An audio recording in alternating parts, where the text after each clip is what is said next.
Hello, everybody. How are you guys? I'm getting a lot of positive response to my recent videos on things to do in Columbus, Ohio. 10 things to do, 7 things to do, whatever. But the request is to narrow it down a little more. So these are going to be things for people that are interested in art or creative things to do. So here are 5 artistic or creative things to do for the creative in your family. So this is the first one. This is downtown. This is the Columbus Wardrobe Museum. This particular exhibit is what do I wear to work when I know my coworker has worn the same thing as me the last 6 of 7 work days. It's kind of an extended title, but you'll find that in a lot of artworks. So this particular exhibit, if you look at this photo, for example, the items appear to be very high quality. However, the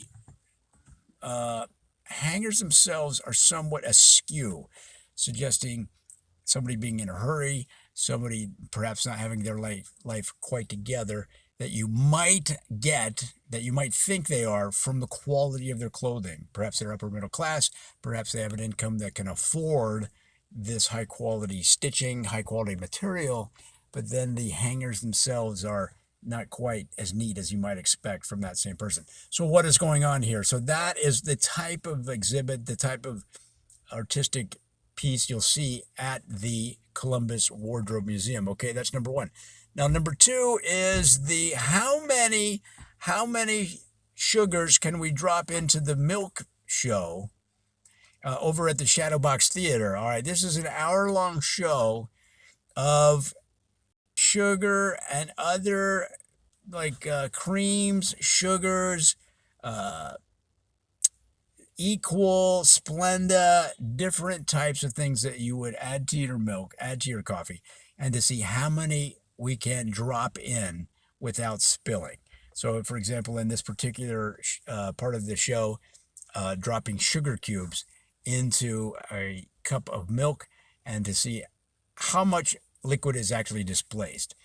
So it works on a lot of different levels. And if you are an artist or you have somebody that's creative in your family, I think they're going to get a lot out of that show over at the Shadowbox Theater. Now, this is something that's interesting because a lot of artistic art majors, or people in the graphic arts, work at Starbucks to supplement what you could arguably say is salaries that are too low for the amount of value they bring to their job. So you wouldn't have brands without artists. You wouldn't have advertising without artists. Commerce in the United States and worldwide would stop completely because nobody would know, what there is unique about a brand, and the only people that can bring that out are graphic artists. So this is the yes, I work at Starbucks after my graphic arts job display at the Starbucks regional headquarters in Columbus. Now, it's part of Starbucks' outreach program. They want to reach out to those industries that are related, that their people generally work in outside of their career at Starbucks.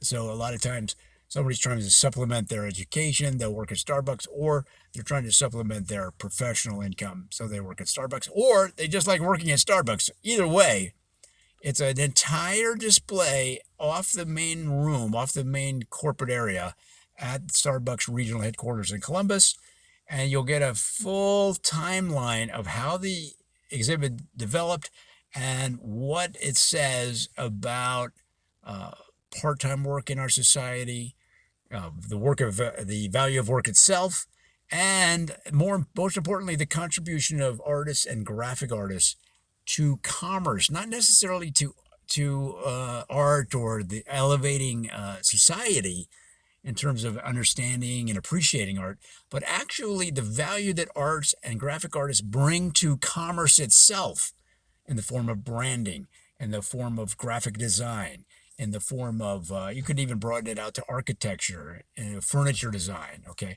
All of those approaches. So really interesting exhibit. Now, this is the Clocks and Little Pumpkins display. You'll find this near Lindys in German Village. Lindys, the famous restaurant. There's a new sort of underground, really, because there's not even a sign out front of a former brewery near Lindys.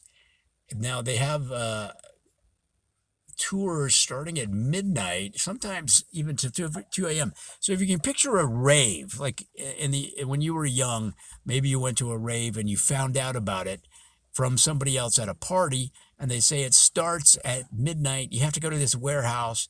It's on this dangerous side street, and you go down there, and all of a sudden you walk through two doors, and you're inside of a monster EDM festival inside of a warehouse somewhere on the bad side of town. Well, that's the kind of thing that they're trying to get going at this former brewery down there in German Village, down the street from Lindy's. Now, that's one of the higher income, nicer areas of town. So they really had to keep it on the down low because they didn't want any bad or suspect opinions before they had a chance to get established. And instead of a music rave, they have actual art exhibit.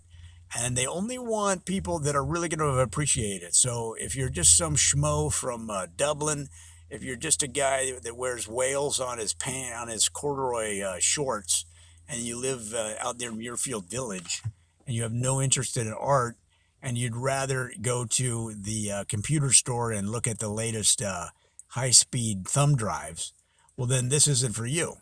But if you do have an artistic bent, if you probably have tattoos, maybe you have a subscription to Art America, maybe you're a PBS listener or watcher or an NPR listener, that would be a pretty good indication that you're going to enjoy this exhibit. It's the Clocks and Little Pumpkins exhibit at the Underground Art Rave near Lindy's in German Village in Columbus. Now, here we have an exhibit of earthenware, pottery, kitchen utensils, pitchers, vases, or vases if you prefer. And this one is going to be found in Clintonville. Clintonville is a suburb, or at least a neighborhood, north of Ohio State University and south of the 270 Outer Belt, sort of in the center of the city. Clintonville is an old school neighborhood. It's got some classic architecture through there, but very affordable. Okay, so they don't have the pretension that many of the areas of Columbus have, based on that people have lived there. Some people move into a nice neighborhood, they live there 5 years, and they act like they're landed gentry, like they came over on the Mayflower. Well, you're not going to find that in Clintonville. They're very friendly people. You go out to walk your dog, and as they come by with their dog, they say hi, you say hi. Okay, whereas in some neighborhoods, you say hi, and people look at you like, if you say hi to me again, I'm going to call the cops, like that. You're not going to find that in Clintonville. Very friendly. And so this exhibit is at the Wasserstein, as in Bierstein, Wasserstein Gallery of Earthenware, Pottery, and Vases, right there on High Street. And so they've committed themselves to this particular type of vessel, this particular type of liquid carrying receptacle. Okay. And so not all kinds. You don't find steel, you don't find tin, okay, glass, none of that. All earthenware, right? All kind of pottery, anything that takes you back to where we came from. We were all molded from earth, and some duct tape and those little wires that your grandpa used to clean his pipe out with. Okay, that's what the human body is made out of.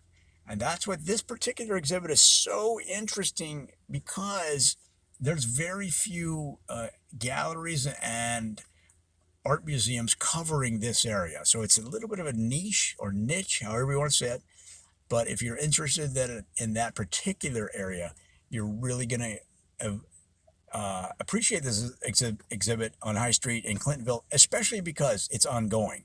It will not close. It's not a rotating exhibit. It's not a visiting exhibit. So you have plenty of time. And finally, that's it. Yeah, that was it. All right, guys, that's it. I hope you enjoyed that. And again, those are 5 things to do for creatives or artists or graphic artists in Columbus, Ohio. And I hope you enjoy that and have fun.